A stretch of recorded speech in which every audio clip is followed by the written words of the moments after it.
हमारे लिए तुरैयों की आवाज का मतलब था आधी रात तक सोने का समय।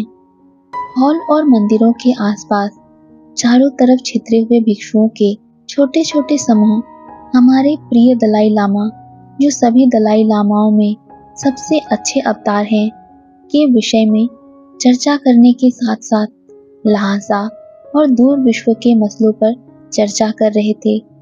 दिन के समाप्त होने की आवाज के साथ वे धीमे धीमे बिखर गए और अपने अपने अलग अलग रास्तों से सोने चले गए। धीमे धीमे लामा मठ की जीवंत ध्वनियां समाप्त हो गई और वहां का वातावरण एकदम शांत हो गया। मैं अपनी पीठ के बल एक छोटी सी खिड़की में से टकटकी लगाकर ऊपर देखते हुए लेट गया, क्योंकि इस रात मेरे सोने में ज्यादा रुचि नहीं थी, ना मैं सोना चाहता था। तारे मेरे ऊपर थे और मेरा पूरा जीवन सामने था। जिन चीजों की पहले से भविष्यवाणी की गई है, मैं इतना जानता हूँ, इतना नहीं कहा गया है। तिब्बत के संबंध में भविष्यवाणियां हम क्यों अतिक्रमित किए जाने हैं? हमने क्या किया था? एक शांति प्रिय देश जिसकी केवल आध्यात्मिकता के विकास को छोड़कर कोई महत्वाकांक्षा नहीं, दूसरे देश हमारे जीवन को क्यों चाहते हैं? जो हमारा है उसको छोड़कर हमें कुछ नहीं चाहिए। तब क्यों कुछ लोग हमें जीतना और गुलाम बनाना चाहते हैं? हम केवल इतना चाहते थे कि अपना जीवन अपने ढंग से जीने के लिए हमें अकेला छोड़ दिया जाए और मुझसे उन लोगों के बीच में जाने की जो बाद में हमें अतिक्रमित करेंगे, उनके बीमारों का इलाज करने की, और उस युद्ध में जो अभी शुरू भी नहीं हुआ था, घायल हुए उनके लोगों की मदद करने की अपेक्षा थी। मैं भविष्यवाणियों को जानता था, घटनाओं को और झलकियों को जानता था। फिर भी मुझे याक जो पगडंडी पर चलता है, सभी बीमारों और रुकने के स्थानों को जानता है कि भांति चलना था, ये जानते हुए कि कहाँ पर चरने के खराब स्थान हैं। फिर भी भारी मन से ही सही लक्ष्य की ओर चलते जाना है। लेकिन हो सकता है एक याक प्रशंसा और नम्रता की चढ़ाई वाली सड़क पर चलना उचित समझता हो। मंदिर के नगाड़ों की आवाज ने मुझे जगाया।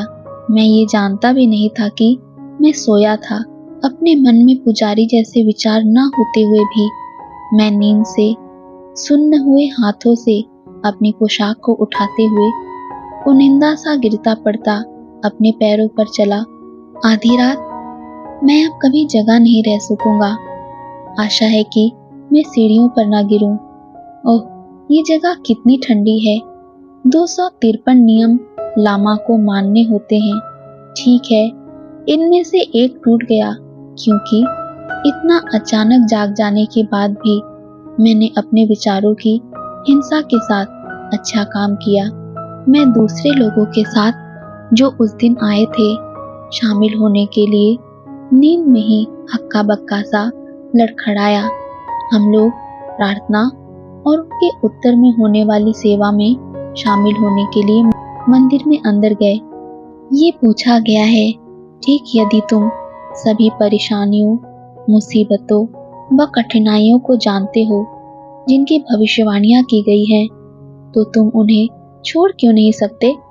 इसका एक स्पष्ट उत्तर है, मनुष्य के पास कोई स्वतंत्र इच्छा नहीं है। एक आदमी दार्जिलिंग से वॉशिंगटन जाना चाहता है। वह अपना प्रारंभिक बिंदु और अंतिम लक्ष्य जानता है। यदि वह एक नक्शे की सहायता लेने का कष्ट उठाता है, तो उसे कुछ स्थान दिखाई देंगे जिनसे होता हुआ सामान्यतः वह अपने गंतव्य की ओर पहुंच सकता है। जबकि ये संभव है कि कुछ स्थानों को छोड़ दिया जाए, परंतु ऐसा करना हमेशा बुद्धिमानी नहीं होता। इसके परिणाम स्वरूप यात्रा लंबी या अधिक खर्चीली हो सकती है। इसी प्रकार लंदन से इन्वर्नस शायर तक मोटर से जा सकता है। एक चतुर चालाक नक्शा देखता है और मोटर से संबंधित अन्य संस्थाओं के साथ मिलकर योजना बनाता है। ऐसा करने में चालक खराब सड़कों को छोड़ सकता है, या यदि वह इन खराब सड़कों को नहीं छोड़ सकता तो वह इन सड़कों पर अधिक सावधानी के साथ धीमे धीमे जाने की तैयारी अवश्य कर सकता है। भविष्यवाणियों के साथ भी ऐसा ही है। आसान और नरम रास्तों को अपनाना हमेशा लाभदायक नहीं होता। बौद्ध मतालंबी के रूप में पुनर्जन्म में मेरा विश्वास है। हम विश्वास करते हैं कि हम सीखने के लिए पृथ्वी पर आते हैं। कोई जब स्कूल में पढ़ रहा होता है तो उसे उस समय सब कुछ बहुत कठिन और कड़वा लगता है।